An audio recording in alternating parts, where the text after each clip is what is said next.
Hey, um, just a quick midweek video. I had a couple of students send me some questions about the map analysis assignment from week 4. So I thought I'd take some time and respond to those questions. I think the assignment ended up being a little bit harder than I anticipated. Looking at the grades, it was really hit or miss. When I went through it myself with a student, I definitely noticed why. Some of the questions, you had to pay really close attention to what it was asking, or else you would get the wrong answer. So let me just walk through it with you, and that way we can kind of compare the way that you thought about the assignment with the way that I guess, wanted you to think about the assignment. So we will be doing these map analysis frequently through the end of the term. We'll use them as a way of interpreting data, as that is one of the core learning objectives of our class. So I have here the map from last week. You can see it's a map of Europe. It's broken down into 4 regions. If you click on the green, you can see what region those are. The orange circle represents the GDP of that region. So our first question, I think, was the most straightforward. This question said, which subregion of Europe has the lowest GDP PPP? And then we have those 4 regions. So this question is asking us to look at the GDPs of these 4 subregions and to find out which one of them has the least or the smallest amount. Well, we can just simply look over here at the legend to see which is the smallest size. So it looks like this region here. We click on this arrow, and it will take us to the GDP in billions, so we can see that number here. If we don't trust our eyes in the size, we could say this looks like the second smallest. Right over here. Oopsies. Scroll out a little bit. And this is the Eastern Europe, and this one has 3 trillion. So yes, the answer to question number 1. By looking at the GDP, which one has the smallest? Well, clearly this circle is the smallest, and the number supports that claim. So we're going to say the Northern Europe subregion. Now, question 2 is one of those tricky ones. So it says we're going to calculate the per capita GDP of each European subregion. In other words, we're doing math. So the way that we can solve this is by taking the per capita GDP and then dividing that by the population. So in other words, we can click on this button here, this orange button. We can see what the GDP is for the entire region. In billions, we'll just say 1,450 billion, and then we could divide that number over here in millions, 28 million. So you can either use your calculator and put in a lot of zeros, or you can just keep the same type of format where you'll be dividing the billions by the millions and getting a ratio of numbers. Not exactly the true number, but close enough if we compare it with others. So what you'd want to do here is divide the GDP by the population, and you're going to keep on moving. And what will happen when you do all the calculations is that you'll find that this region, the Eastern Europe, even though it has a higher GDP than the Northern European subregion, because its population is so much higher, this region actually has a lower per capita or per person GDP than the other 3 regions. And sorry for the sound. I'm joined over here with my youngest, who's eating some lunch at the moment. Yes. So question number 2 says, what is the per capita GDP? Which sub-region of Europe has the... Sorry, I just said lowest. I'm not going to re-record this. Which one has the highest per capita GDP? So what you're going to do again is take the GDP, divide by the number, and see which one has the highest ratio or percentage. Okay, now going down to question number 3. Question 3 tells us that we can turn off the European subregions GDP and population. So to do that, you come over here to content, and you can see they have all of these things pre-filled. We're going to turn these off and turn on the Switzerland and Romanian comparison buttons. So we can scroll in a little bit. We have Switzerland here on the left, Romania here on the right.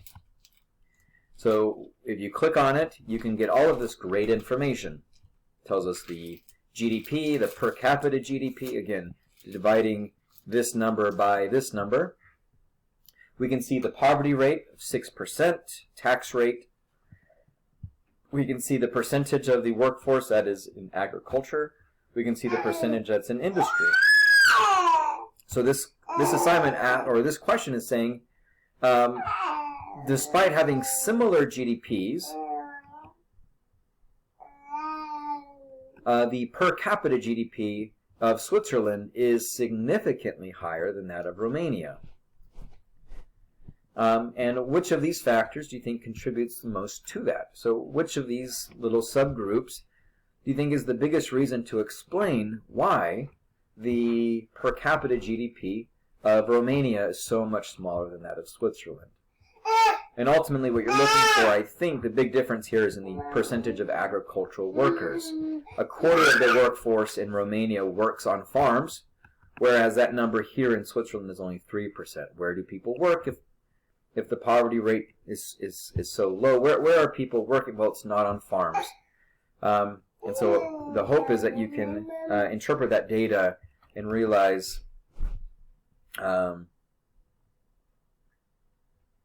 that is the reason. Romania has a larger percentage of agricultural workers. Okay. Going down to number 4. This one is tricky, not because it's hard to solve, but because there's a little section here in the question that you have to pay attention to.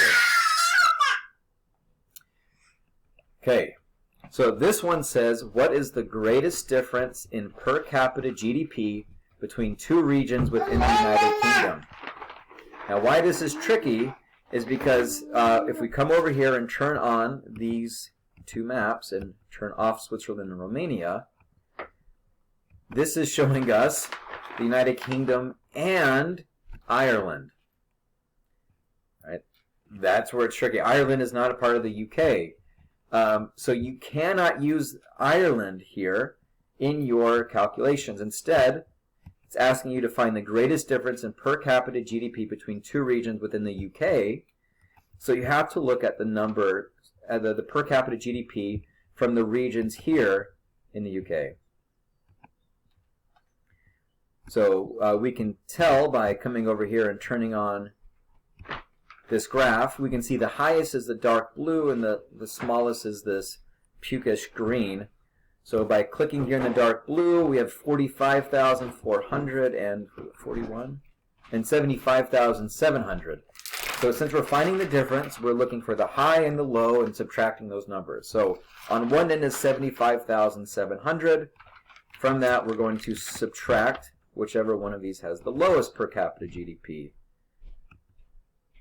And it might just be this one, 30,800. So the difference there will be the answer to number 4.